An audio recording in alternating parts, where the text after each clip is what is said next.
Guys, I don't know how to say this. I've messed up. I've messed up big time. I don't know how I'm going to recover from this. Financially or anything. In last week's video, I ranked the best units. I ranked the units in the Indomitus box, and I got it wrong. The Eradicators are the best unit. I'm so sorry. I'm so sorry. Hey guys, welcome back to Coffee Time.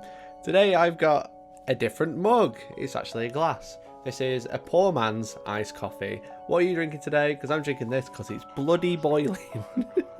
Today I wanted to talk about something that I kind of probably got wrong, but I've kind of like had a little bit more time to think about it, a little bit more time to analyze it, and now there's clear evidence that clearly the Eradicators are the best unit in the Indomitus box set, not the Outriders, which I said last week in last week's video that you've probably already watched. Please go watch it. I love you all. The thing is with this ranking that I did, and a lot of people did point out in the comments, it's like, oh well, you said this unit was rubbish, but if you do this, and this, then actually it's not the rubbish. And that was the whole point of the video, was ranking the box in isolation, not considering buff characters, not considering impulsor transports, etc. like that. But I'm not saying you were wrong. I'm just saying that in isolation, that was the reasoning for that ranking. But today I wanted to talk about the Eradicators in particular and why they are doing so well. Obviously we've had a couple of tournaments now. I know there was like the first UK 9th edition weekend event, which kind of showed that Eradicators are actually really good, and lots of people are kind of like jumping on the bandwagon now, and they're using like 9 Eradicators for example.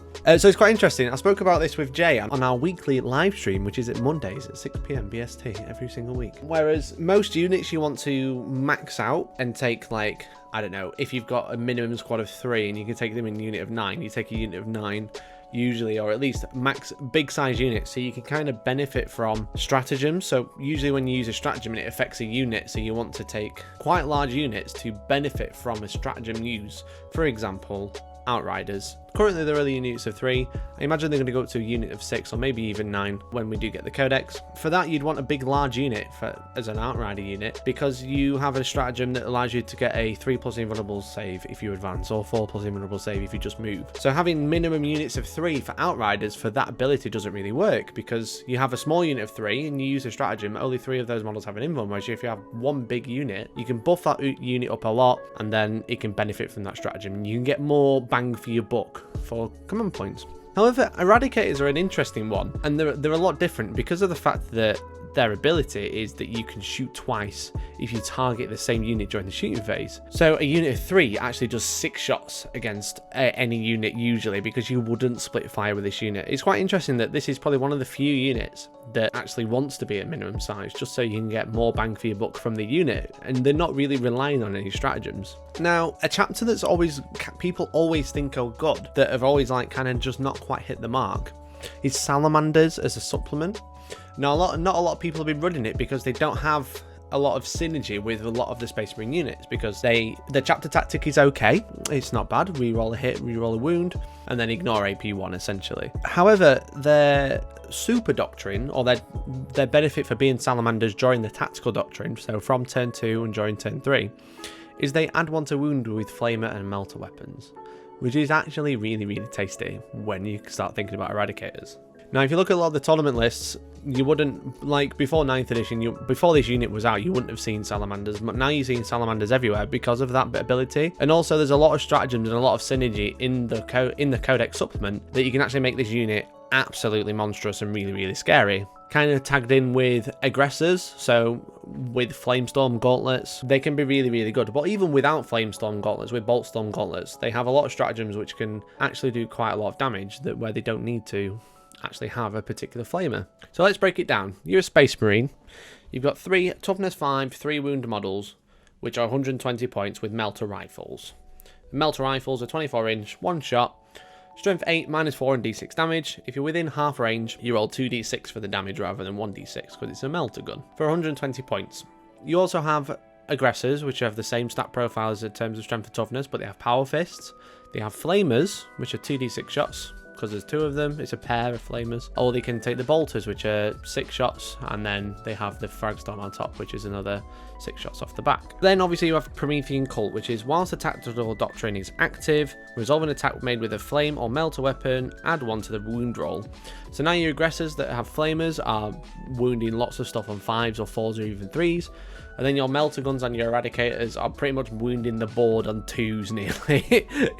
And 3s against the Imperial Knight, and then 2s against anything else. Which is really, really, really, really strong. The thing is with Salamanders as well, is they have lots of stratagems that buff that particular unit. For example, they have the Crucible of Battle, so whilst your aggressors with Boltstorm Gauntlets shooting bolter guns at strength 4 won't benefit from the Promethean Cult, they can use this stratagem for 1 CP to just add 1 to wound, which is used during the shooting or the fight phase, and it's really, really strong and just makes your Daka just a little bit stronger. And if you wanted to use it on your Eradicators, now they're wounding anything on 2s. Anything in the game that's like used normally, except for like a Warlord or a Reaver Titan, which you're not going to see on the battlefield. Then for your aggressors, you've got stuff like Flamecraft. You can use this in your shooting phase, and instead of rolling the dice to see how many shots you just get maximum shots if it's a flame weapon.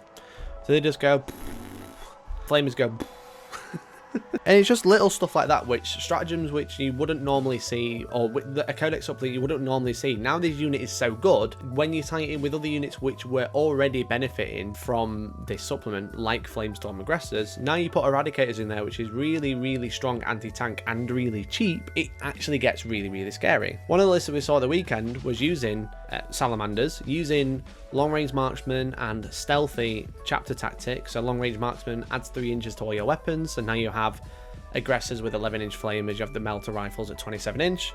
In stealthy being, when you're over 12, you add 1 to your cover save, so now the melter rifles can move forward when they're a little bit more protected. The aggressors can come on from strategic reserve and burn anything that's near them, with +1 to wound, with +2 to wound if they use the stratagem as well, and also they have another stratagem which can allow them to do a bunch of mortal wounds.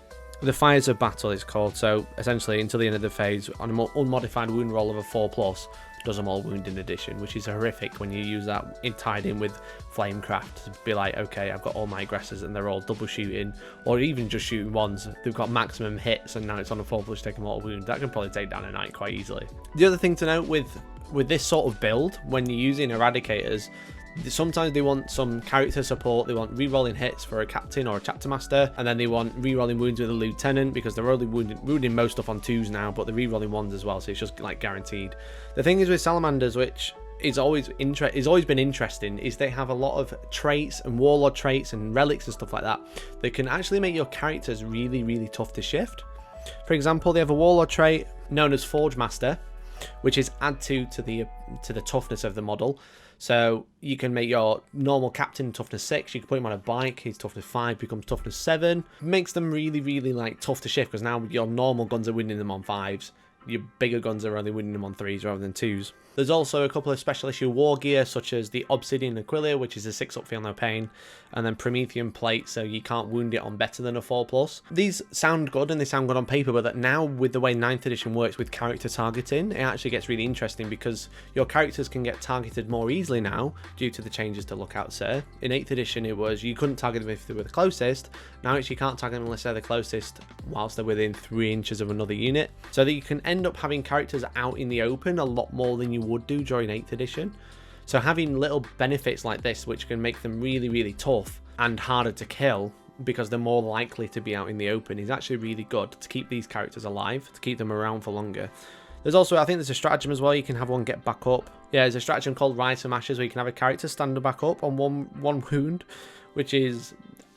again, you've got your chapter master, there's 9 eliminators looking at him. Now they're winning him on 5s, and if they do manage to kill him, you can just be like, okay, I'm just going to get back up. Okay.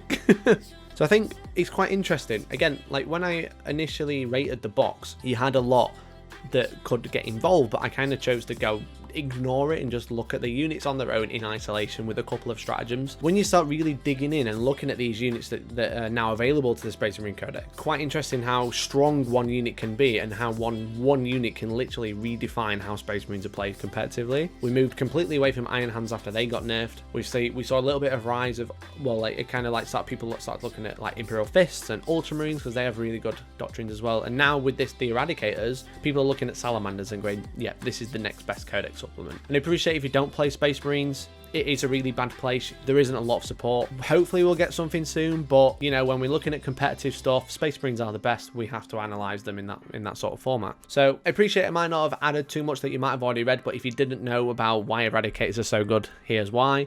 This is another way you can run them. This is another way you can look at them. I think Eradicators are really good. I also think Outriders are really good. But again, with this, the way that people are playing the game right now, because we're still early doors in 9th edition, so the meta isn't the meta. This is 1 or 2 people have picked up on a good unit and people haven't had an answer to it, and that currently that unit is Eradicators. So go out and buy 9 if you want to, get them paid up, go and smash some RTTs, have a great time. But the meta isn't settled yet, so the sky isn't falling just yet. It's just something interesting that people have gone, okay, 9th edition vehicles and monsters are really good. Space Marines, hello, here's a unit that's really good at killing vehicles and monsters that now everyone's taking, which is quite interesting to watch, and how the game's going to change over the next few months, especially while tournaments aren't running properly. Speaking of which, I know I made a video about it a couple of weeks ago, but we are running events again. We're running small RTTs, or Rogue Trader tournaments, so small events, socially distanced, all amazing, working with Sanctuary Gaming Centre in their new venue once again. So massive shout out to those guys. But we've got some events coming up. We've got tickets going on sale to our Sunday the 23rd RTT if you're interested, if you're local, or I wouldn't recommend travelling too far, but you know, it's Warhammer, right? I want to say a massive thank you to watching this video. Nice and short, nice and sweet.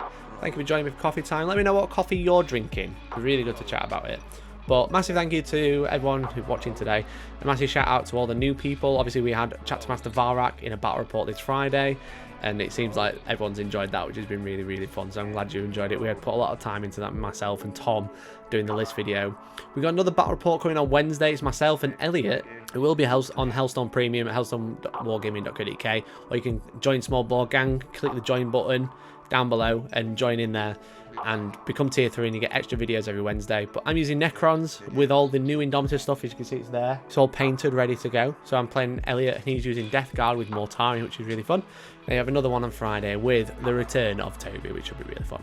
So otherwise, guys, thank you very much for watching. Thank you very much for tuning in. Hopefully we'll catch you in the next one. Please subscribe if you can.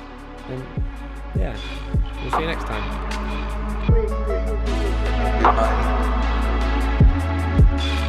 It is to pray.